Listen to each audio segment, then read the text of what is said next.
Hello बच्चों, मैं हिमांशु पांडे आज आप लोग का फिर से स्वागत करता हूं अपने चैनल।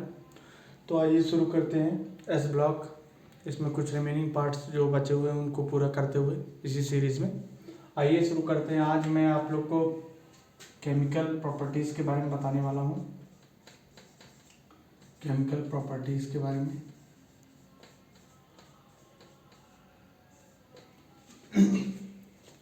बच्चों, इससे पहले मैंने आपको एस ब्लॉक एलिमेंट के पहले ग्रुप के बारे में कुछ बताया था, प्रॉपर्टीज़, फिजिकल प्रॉपर्टीज़, और कुछ इनके बारे में बताया था कि किस तरीके से ये बिहेव करते हैं, इनके आयनाइजेशन इंथैल्पी क्या होती है, साइज़ क्या होती है, आयनिक साइज़ क्या होती है, सारी चीज़ों को मतलब फिजिकल प्रॉपर्टीज़ के बारे में हमने जान लिया था। इनको किस चीज़ में रखा जाता है, कहाँ पे रखा जाता है और किस तरीके से रखा जाता है, सारी चीज़ें बात हो गई थी।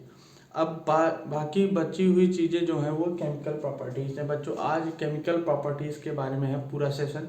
अच्छे से देखिएगा, पूरा समझ में आएगा, A to Z समझ में आएगा। बच्चों ध्यान से देखिए। बच्चों, जब हम बात करते हैं सबसे पहले केमिकल प्रॉपर्टी के बारे में, तो केमिकल प्रॉपर्टी में बच्चों सबसे पहली बात आती है तो जो जो अल्कली मेटल्स होते हैं बच्चों, अल्कली मेटल्स बच्चों ये जनरली किससे किससे रिएक्ट करते हैं बच्चों? ये रिएक्ट करते हैं एयर से।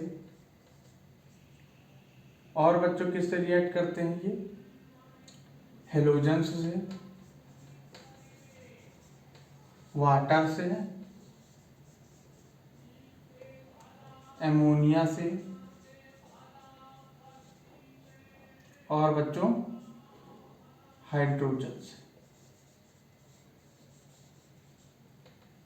बच्चों तो इन चीज़ों से ये रिएक्ट करते हैं बच्चों। एल्कली मेटल्स रिएक्ट करते हैं और अपनी केमिकल प्रॉपर्टीज शो करते हैं। तो सबसे पहले हम वन बाय वन सबके बारे में बात करेंगे कि एयर के साथ रिएक्ट करने पे क्या होता है, हाइड्रोजन के साथ रिएक्ट करने में क्या होता है, अमोनिया के साथ रिएक्ट करने में क्या होता है, वाटर के साथ रिएक्ट करने में क्या होता है, और हेलोजेंस के साथ रिएक्ट करके क्या बनाता है। तो सारी चीज़ों के बारे में बात करते हैं, वन बाय वन करते चलेंगे। तो आइए बच्चों, सबसे पहले शुरू करते हैं हम पहली प्रॉपर्टी। पहली प्रॉपर्टी बच्चों है रिएक्शन विथ एयर। बच्चों, जब एयर से रिएक्शन के बारे में बात करते हैं तो एयर से रिएक्शन करके मतलब एयर में बच्चों क्या क्या होती है? ऑक्सीजन होती है, नाइट्रोजन होती है, और भी बहुत सारी गैसें होती हैं, बहुत सारी। तो एयर मतलब हम जनरली मानते हैं बच्चों कि अगर मान लीजिए कोई भी अल्कली मेटल है, अल्कली मेटल है, उसकी रिएक्शन हम अगर एयर से कराते हैं बच्चों तो ऑक्साइड फॉर्म होता है बच्चों। क्या फॉर्म होता है? ऑक्साइड फॉर्म होता है। क्या फॉर्म होता है बच्चों? ऑक्साइड फॉर्म होता है। इतनी बातें क्लियर हो गई बच्चों, ऑक्साइड फॉर्म होता है। ठीक है। अब बच्चों किस तरीके से एग्जाम्पल ले लेते हैं बच्चों, जैसे कि Li की रिएक्शन हम अगर ऑक्सीजन से कराएं, जनरली हम एयर का मतलब ऑक्सीजन से ही करेंगे, तो क्या होगा? और फिर एयर भी लिख सकते हो बच्चों, यहाँ पे एयर ब्रैकेट में एयर भी लिख सकते हो, ओपन एयर। तो क्या बनेगा बच्चों? Li2O बनेगा। क्या बनेगा? Li2O बनेगा। इसी तरीके से बच्चों सोडियम की रिएक्शन, इसको बैलेंस कर दो बच्चों। इसी तरीके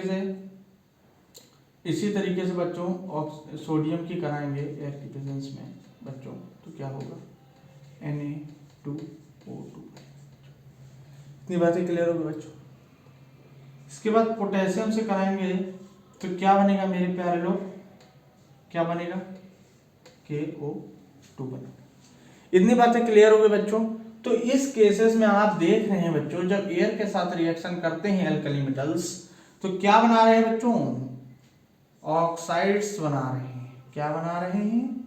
ऑक्साइड्स बना रहे हैं, ऑक्सीजन युक्त कंपाउंड बना रहे हैं। तो ऑक्साइड्स बना रहे हैं बच्चों। तो ये ऑक्साइड्स हैं ये सब बच्चों। ये जो कंपाउंड बने हैं इन्हीं को कहा जाता है ऑक्साइड्स। तो ये लिख लीजिए बच्चों। इसके बाद मैं इसको बैठाता हूँ, बैठा दो बच्चों।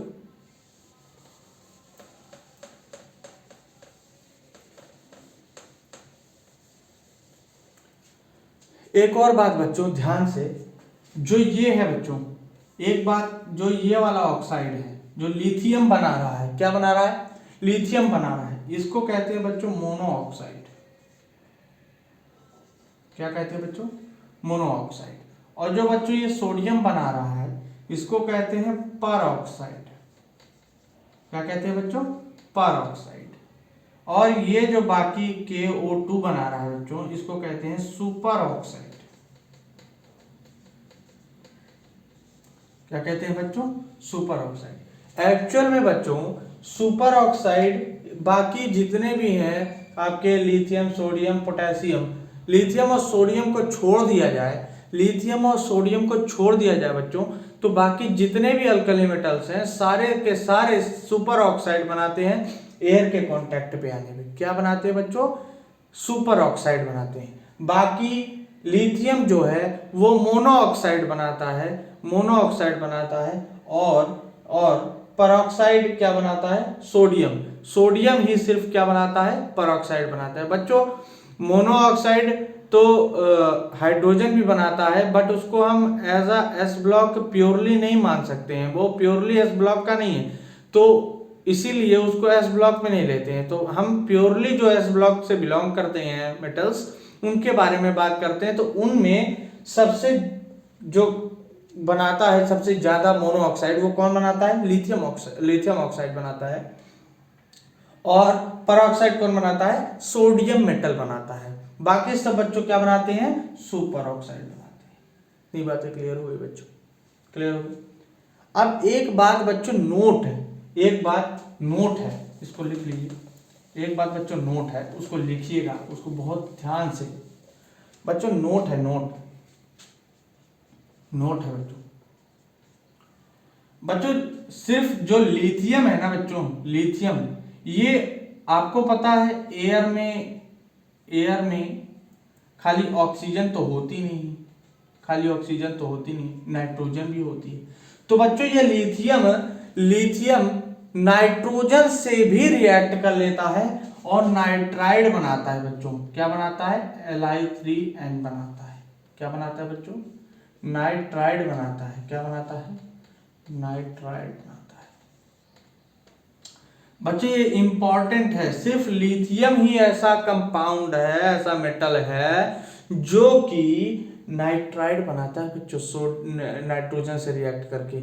और एयर में मोनोऑक्साइड तो बनाता ही है, साथ ही साथ अगर मौका मिलता है तो नाइट्राइड भी बनाता है। तो इसलिए बच्चों इस बात को नोट किया जाए, ये नोट है, इसको सुनहरे अक्षरों से लिखा जाए, इसको एकदम ध्यान से इसको याद रखा जाए, क्योंकि ये आपके एग्जाम में पूछा जाएगा, बेशक पूछा जाएगा, तो इसलिए इसको याद रखा जाए।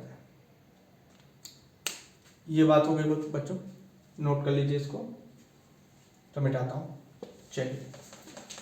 तो बच्चों ये तो बात रही एयर से, एयर से किस तरीके से अल्कली मेटल्स रिएक्ट करते हैं। अल्कली मेटल्स एयर के साथ जब भी रिएक्ट करते हैं तो बच्चों इसी तरीके से रिएक्ट करते हैं और किसी तरीके से रिएक्ट नहीं करते। ठीक है बच्चों। अब इसके बाद बात करते हैं बच्चों वाटर के साथ, रिएक्शन विथ वाटर।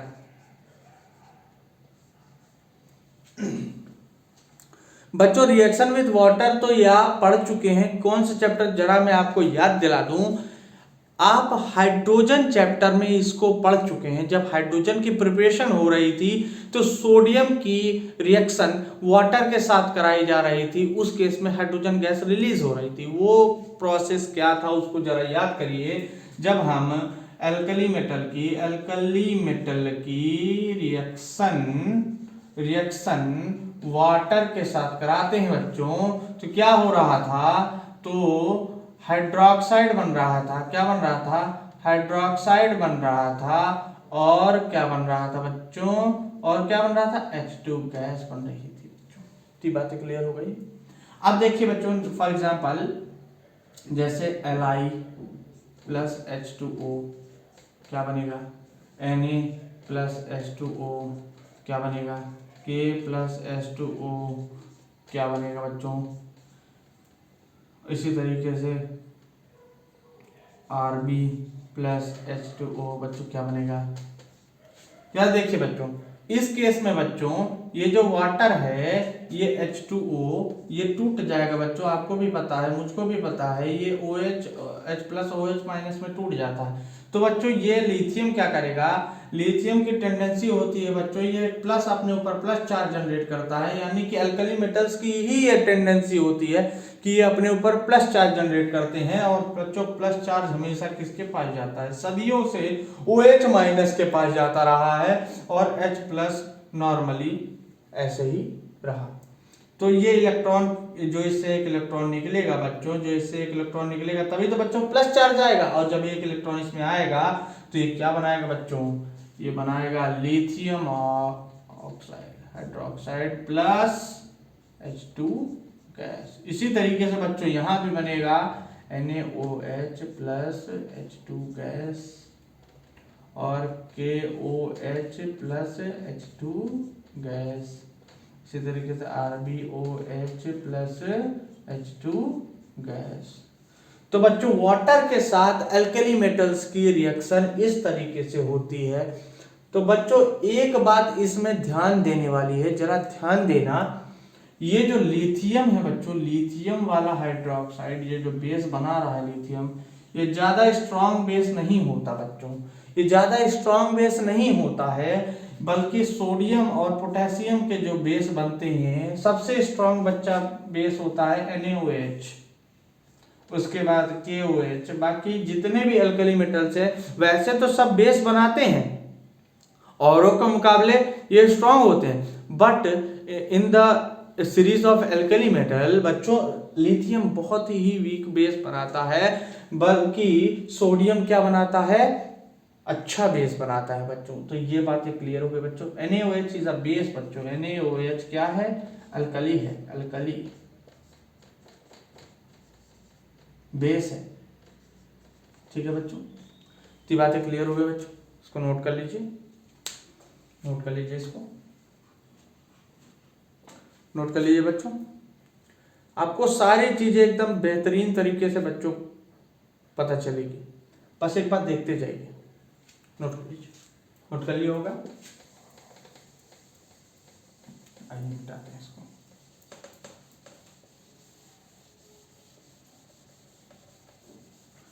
एक्चुअल में बच्चों ये जो लिथियम है ना, ये लिथियम बहुत ही अलग तरीके का है, ये अपना एनोमलस बिहेवियर शो करता है, जिसके बारे में आगे पढ़ेंगे बच्चों। ये एनोमलस बिहेवियर शो करता है, हमेशा एनोमलस बिहेवियर शो करता है, ये मतलब और अल्कली मेटल से प्रॉपर्टी अपनी अलग रखता है, ये मैच कराता है डायगोनली मैग्नीशियम के साथ। जैसे कि हम अभी आगे पढ़ेंगे कि diagonal relationship between alkali metals and alkaline earth metals, इसके बारे में पढ़ेंगे। तो प्रॉपर्टीज हम देखेंगे किस तरीके से मैच खाती है डायगोनली अल्कलाइन अर्थ मेटल्स की किसके साथ, अल्कली मेटल्स के साथ। तो ये पढ़ेंगे बच्चों, इसलिए लिथियम के बारे में अलग से हमें पढ़ना पड़ेगा कि वो थोड़ा सा प्रॉपर्टी हट के रखता है, इस वजह से उसके बारे में हमें अलग से पढ़ना पड़ेगा। रिएक्शन विद बच्चों आप पढ़ते हैं हाइड्रोजन और डाई हाइड्रोजन, बच्चों कर दो डाई हाइड्रोजन, हम डाई हाइड्रोजन के साथ रिएक्शन कराएंगे। तो बच्चों डाई हाइड्रोजन के साथ रिएक्शन जब कराते हैं अल्कली मेटल की, अल्कली मेटल की, तो बच्चों हम 673 केल्विन लेते हैं, क्या लेते हैं 673 बच्चों। और एक नोट लिखना है, नोट बच्चों, नोट नोट बच्चों, लिथियम के लिए हम 1073 केल्विन पर इसकी रिएक्शन कराते हैं बच्चों, 1073 केल्विन पे इसकी रिएक्शन कराते हैं, तभी ये रिएक्शन करता है बच्चों, तभी ये हाइड्राइड बनाता है, अदरवाइज नहीं बनाता है। तो ये नोट है बच्चों, नोट कर लिया होगा बच्चों, इसको मिटा दूं, आगे लिखना है।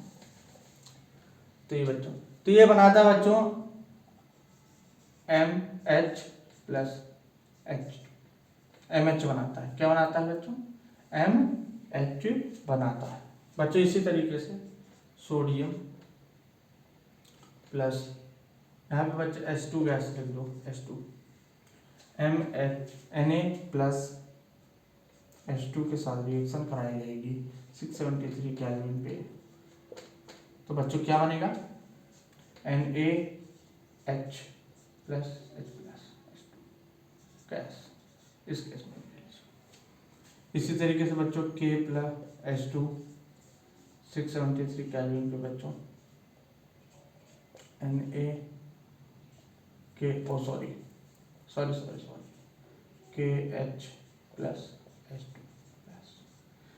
तो यहाँ पे आप बच्चों देख रहे हो कि यहाँ पे क्या हो रहा है बच्चों, यहाँ पे क्या हो रहा है, हाइड्राइड बन रहा है। तो यानी ये रिएक्शन हो रही है, ये रिएक्शन होती है बच्चों, बट इसके लिए बच्चों बहुत ज़्यादा टेम्परेचर की जरूरत पड़ती है। बहुत ज़्यादा टेम्परेचर क्यों जरूरत पड़ती है बच्चों, बहुत ज़्यादा टेम्परेचर की इसलिए जरूरत पड़ती है क्योंकि बच्चों इसमें ये मेटल्स जो है ये रिएक्ट नहीं करते हैं हाइड्रोजन के साथ रिएक्ट नहीं करते हैं। इसी वजह से ये हाइड्रोजन के साथ रिएक्ट नहीं करते हैं। इसी वजह से क्या, इसी वजह से बच्चों ये इस तरीके से इतना टेम्परेचर इनको देना पड़ता है। इतना टेम्परेचर इसीलिए देना पड़ता है जिससे कि ये HH का बॉन्ड टूटे, और HH का बॉन्ड टूटने के बाद इससे एक इलेक्ट्रॉन निकले, एक इलेक्ट्रॉन निकलेगा तो प्लस चार्ज आएगा बच्चों, तब ये KH और NaH बनाएगा। इतनी बातें क्लियर हो गई बच्चों,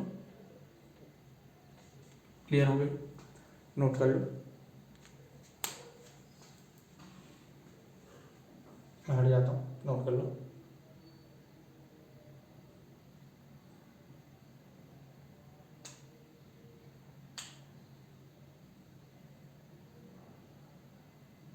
नोट कर लिया बच्चों, मिटा दो।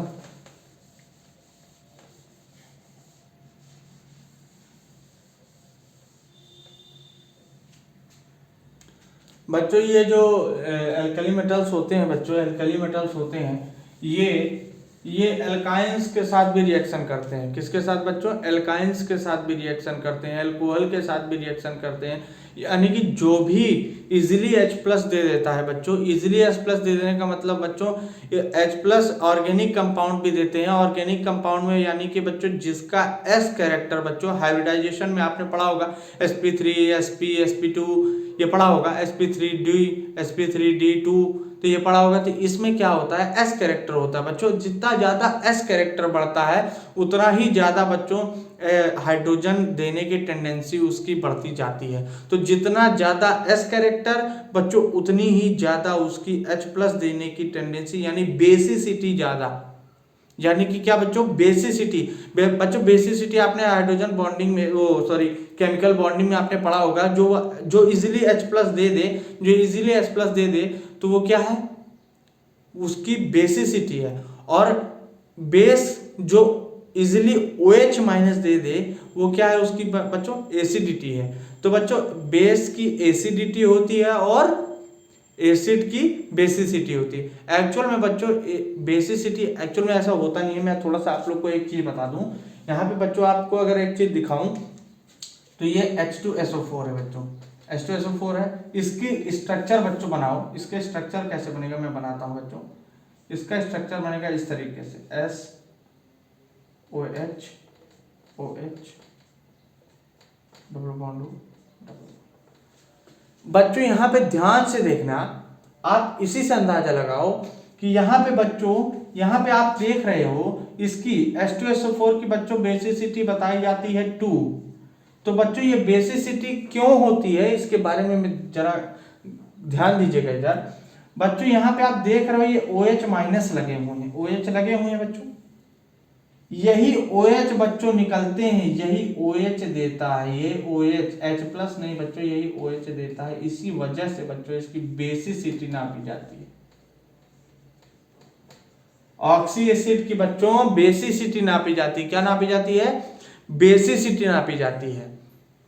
यानी कि अगर नॉर्मली आपको समझना है तो बेसिसिटी OH- यहाँ पे ऑक्सी एसिड के बारे में बात कर रहा हूं। HCl में तो भाई वो H+ ही देगा, H+ ही देगा। तो एक H+ देगा तो यानी कि उसकी एक बेसिसिटी है ना बच्चों।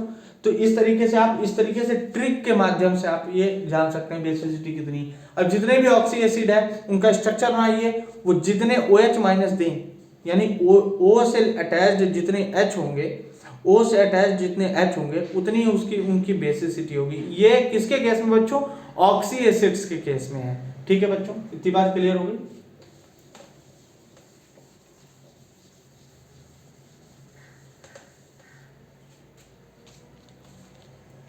अब बच्चों बात करते हैं हम हैलोजेंस। किसके बारे में बात करेंगे बच्चों? हेलोजेंस। बच्चों हेलोजन के बारे में बात किया जाए, हेलोजन ग्रुप बच्चों क्या होता है? X से डिनोट करते हैं, जो कि फ्लोरीन, क्लोरीन, ब्रोमीन, आयोडीन। ये बातें क्लियर हो गई बच्चों? तो ये X है, हेलोजेंस है। ये क्या है? हेलोजेंस है। बच्चों जब एल्कली मेटल्स की रिएक्शन हेलोजेंस से कराते हैं, किससे कराते हैं बच्चों? हेलोजन से कराते हैं, तो बच्चों बनता क्या है? MX बनता है। क्या बनता है? MX बनता है। क्या बनता है बच्चों? MX। MX M के जगह पे बच्चों M को क्या बोल सकते हो? Alkali metals.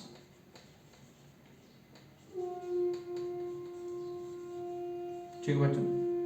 अब जैसे कि मान लो हमने सोडियम लिया है यहाँ पे, इसकी रिएक्शन Cl2 के प्रेजेंस में कराई, क्या बनेगा बच्चों? NaCl प्लस क्या बनेगा बच्चों?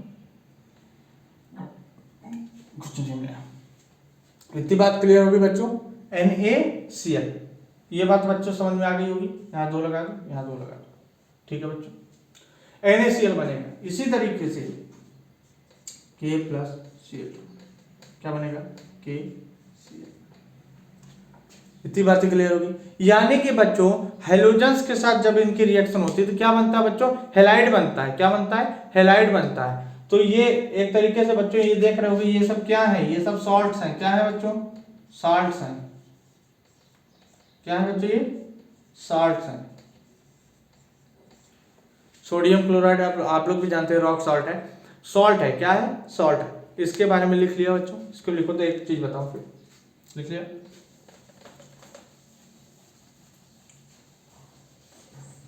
एक्चुअल में बच्चों जो लिथियम है ना बच्चों, फिर से यहाँ पे लिथियम ने अपनी टांग अड़ाई है। लिथियम बच्चों जब क्लोरीन के साथ रिएक्शन करता है तो LiCl तो बनाता है, LiCl तो बनाता है बच्चों। इसको नोट में लिखिएगा, नोट में, नोट है, नोट बच्चों। अगर एग्जाम में आपको फंसाना होगा एग्जामिनर को, तो आपको यही लिथियम से ही क्वेश्चन देगा वो, और लिथियम में ही, क्योंकि आप फंस जाओगे। तो इसी वजह से ध्यान देखिए यहाँ पे LiCl बच्चों, जो Li होता है ना, Li, ये इसकी साइज बच्चों बहुत छोटी होती है। क्या होती है? Size smaller. और स्मॉलर साइज के वजह से बच्चों, स्मॉलर साइज की वजह से इसके ऊपर क्या होता है बच्चों? इसके ऊपर चार्ज डेंसिटी, पॉजिटिव चार्ज बहुत ज्यादा होता है, और इसी वजह से इसकी पोलराइजिंग पावर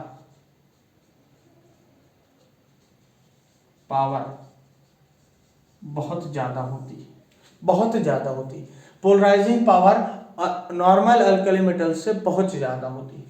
तो इसी वजह से बच्चों ये क्या करता है, ये जो हैलाइड है उसके चार्ज डेंसिटी को बच्चों ये खींच लेता है, डिस्टॉर्ट कर देता है, यानी कि खींच लेता है। बच्चों मैंने पोलराइजेशन के बारे में बताया था आप लोग को कि पोलराइजेशन मतलब जिसका हो रहा है, पोलराइजेशन मतलब जिसके इलेक्ट्रॉन खींच रहे हैं, जिसके इलेक्ट्रॉन डेंसिटी खींच रही है। और पोलराइजिंग पावर किसकी होती है बच्चों? जो पोलराइजेशन कर रहा है, यानी कि जो पावर लगा रहा है पोलराइजेशन करने के लिए, वही पोलराइजिंग पावर होती है। वो किसकी होती है बच्चों? कैटायन की होती है। और पोलराइजेशन किसका होता है बच्चों? एनायन का होता है। तो इसीलिए एनायन बच्चों क्या होगा? एनायन यहाँ पे क्या होगा? डिस्टॉर्ट हो जाएगा। और ये जो रूल है बच्चों, ये आपको केमिकल बॉन्डिंग में पढ़ाया गया होगा, फजांस रूल, अगर आपको याद हो, फजांस रूल में ये बताया गया था कि जितना ज्यादा पोलराइजेशन, जितना ज्यादा पोलराइजिंग पावर, उतना ही ज्यादा कोवेलेंट कैरेक्टर, कोवेलेंट कैरेक्टर।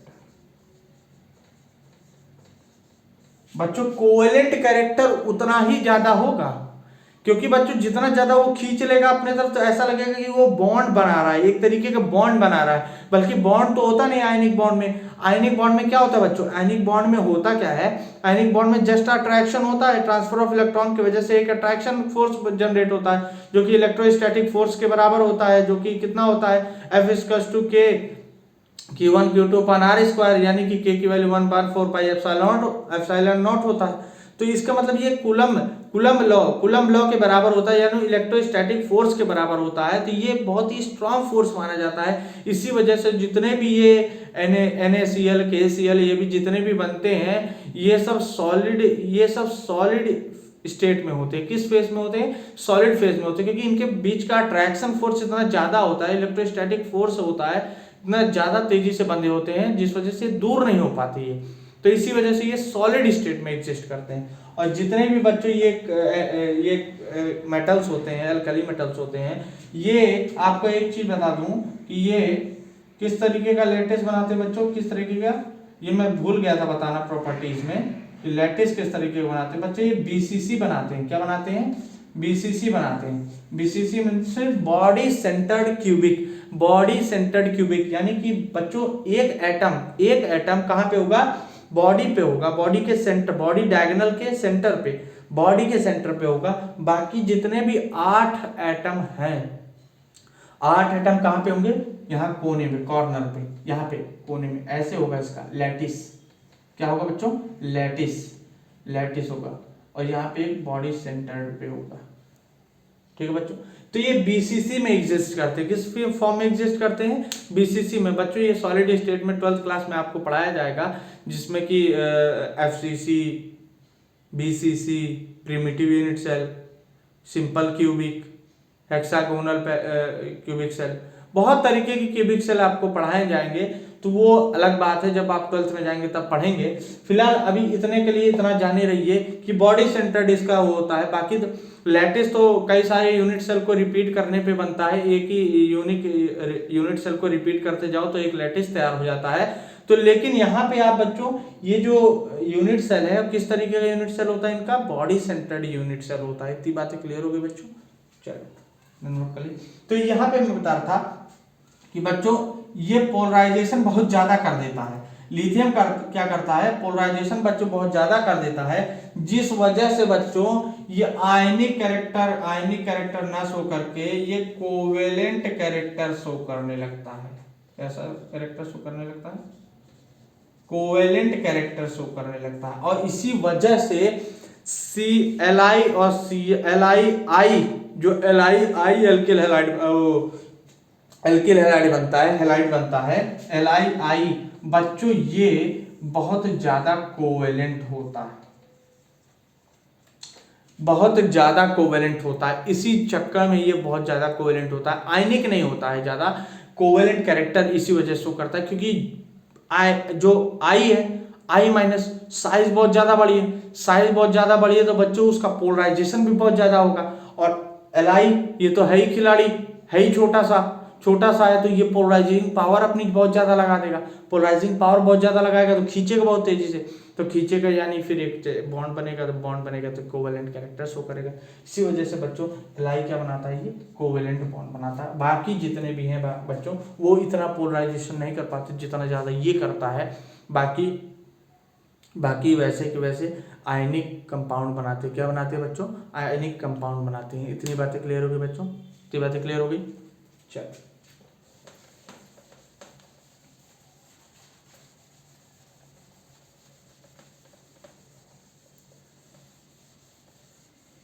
बच्चों जो लिथियम होता है ना बच्चों, एक बात और बता दूं आप लोग को, बहुत सारी चीजें बता रहा हूं बच्चों, इन सबको नोट करते जाइए। लिथियम है ना बच्चों, ये नॉर्मली जब वाटर के साथ रिएक्ट करता है बच्चों तो ज्यादा विगरस नहीं होता है।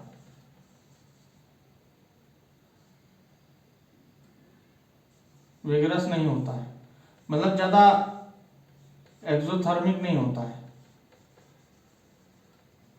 ज्यादा नहीं होता है बट ज्यादा नहीं होता है।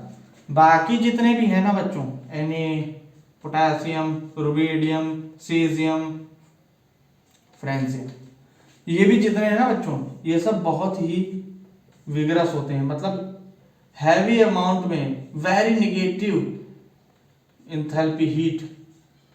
इंथैल्पी निकलती है, बहुत ज्यादा हीट, बहुत ज्यादा हैवी अमाउंट में निकलती है। इतना ज्यादा कि आग लग जाती है बच्चों, इनमें आग लग जाती है इसी वजह से। और ये हाइड्रोजन गैस निकालते हैं बच्चों, हाइड्रोजन गैस निकालते हैं। लेकिन इस केस में बच्चों नहीं होता क्योंकि इसकी बच्चों एक एनोमलस बिहेवियर है। ये बच्चों ये हाइड्रेट बनाता है, ये अपने ऊपर जो वाटर के मॉलिक्यूल से इनको बहुत तेजी से खींचे रहता है, अपने पास रखे रहता है बच्चों। किस तरीके से रखे रहता है भाई बच्चों, आज आइए समझते हैं। एक्चुअल में बच्चों जैसे ये लिथियम का एटम है, लिथियम का एटम है, तो वाटर के मॉलिक्यूल के बच्चों ये इस तरीके से खींचे रहता है बच्चों। ये एच इलेक्ट्रोनेगेटिव होता है बच्चों ये, और आपको भी पता है ऑक्सीजन इलेक्ट्रोनेगेटिव होता है, और ये इसके इलेक्ट्रॉन डेंसिटी को खींच लेता है बच्चों, इस तरीके से खींच लेता है बच्चों। तभी तो इसके ऊपर डेल्टा पॉजिटिव चार्ज आता है, इसके ऊपर डेल्टा पॉजिटिव चार्ज आता है, इसके ऊपर डेल्टा निगेटिव चार्ज आ जाता है बच्चों। तो ये यहाँ पर जो Li+ है, ये तो आप जान ही रहे हैं, इसके ऊपर डेल्टा पॉजिटिव चार्ज है, तो बच्चों इसके बीच में ये अट्रैक्शन आ जाता है, बच्चों। इसी तरीके से कई वाटर के मॉलिक्यूल इससे अटैच होते हैं, इस तरीके से, इस तरीके से इन पे भी डेल्टा वही कहानी लागू होगी। H O H बच्चों इसी तरीके से इलेक्ट्रॉन डेंसिटी इस पे मूव करेगी, इसके तरफ मूव करेगी, और बच्चों इस पे डेल्टा निगेटिव, और ये क्या करेगा, अट्रैक्शन फोर्स बनाए रखेगा। तो इसी तरीके से पूरे कंपाउंड को बच्चों, ये पूरे मतलब वाटर को, H2O के मॉलिक्यूल को अट्रैक्ट किए रहता है, इसी वजह से इसकी हाइड्रेशन एंथैल्पी बहुत ज्यादा होती है।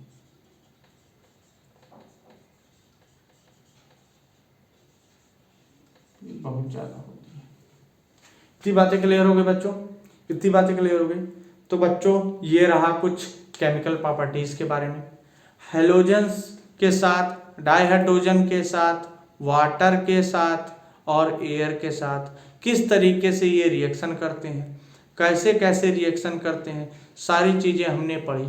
अब इसके बाद बच्चों हम कुछ ऐसे कंपाउंड्स पढ़ेंगे जिनके के साथ इनका बिहेवियर कैसा होता है, और कुछ लिथियम के एनोमलस बिहेवियर के बारे में भी पढ़ेंगे।